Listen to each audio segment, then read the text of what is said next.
मैं तेरी इश्क का इम्तिहान चाहता हूँ, हमेशा जला हूँ, जलन चाहता हूँ। अच्छा अच्छा अच्छा। मेरे दिल से पूछो कि मैं क्या चाहता हूँ। क्या चाहता हूँ? तेरी आंचल का कफन चाहता हूँ।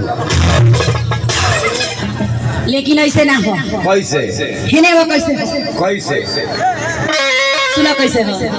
बोला। अरे जब हम जानती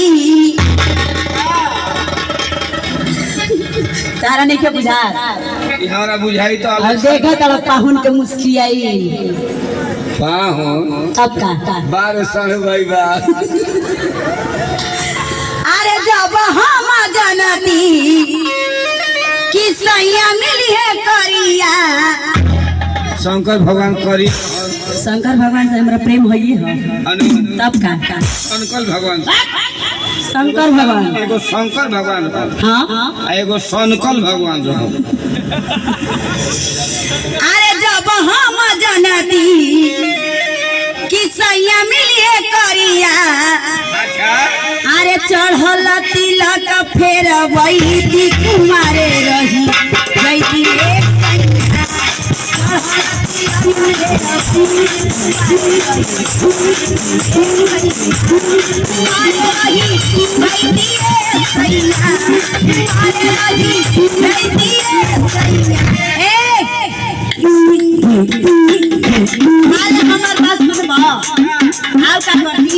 आउ का कर तू? अरे नैहर में का कर तू? अरे नैहर में खूब कोड़वई कुमारे रही जैसी रे नैहर में खूब कोड़वई कुमारे रही कुमारे रही जैसी रे सैया कुमारे रही जैसी रे सैया। आउ का कदी पैदा भइल रही। अब तू न जानबा कि काहे करी चढ़ल तिलक फेर वही कुमारे रही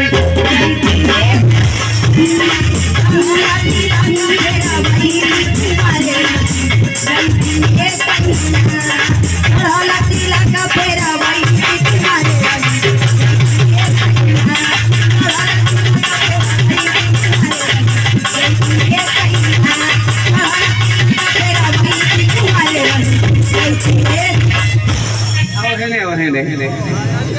ई का होता हो? इलाज का हो। जब हम जानती कि सही मिले करिया इलाज का हो। इलाज का हो। हाँ और रोहतास जिला हाँ बेह कंपनी हाँ दिलीप जी के भाजका सुनले बारू? दिलीप जी के हाँ उहाँ के भाजका आवेला। हम बताओ तनी। हाँ बताओ। तैयार कर ले। हाँ तैयार करो।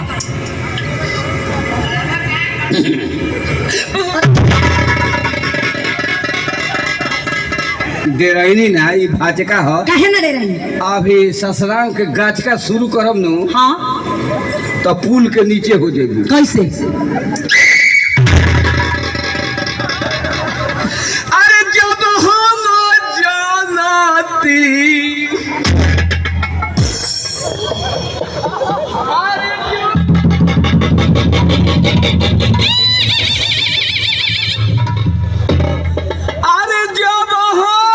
जानती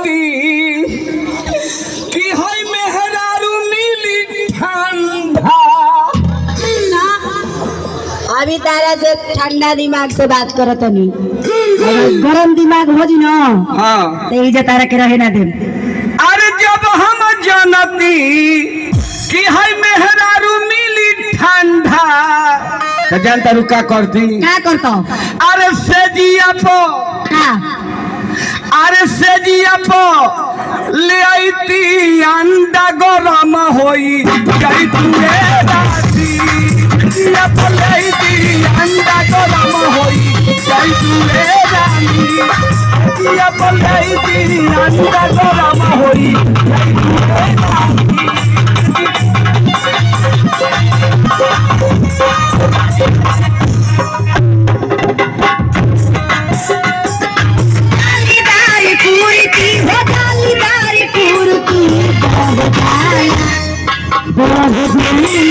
हमरा राजा जी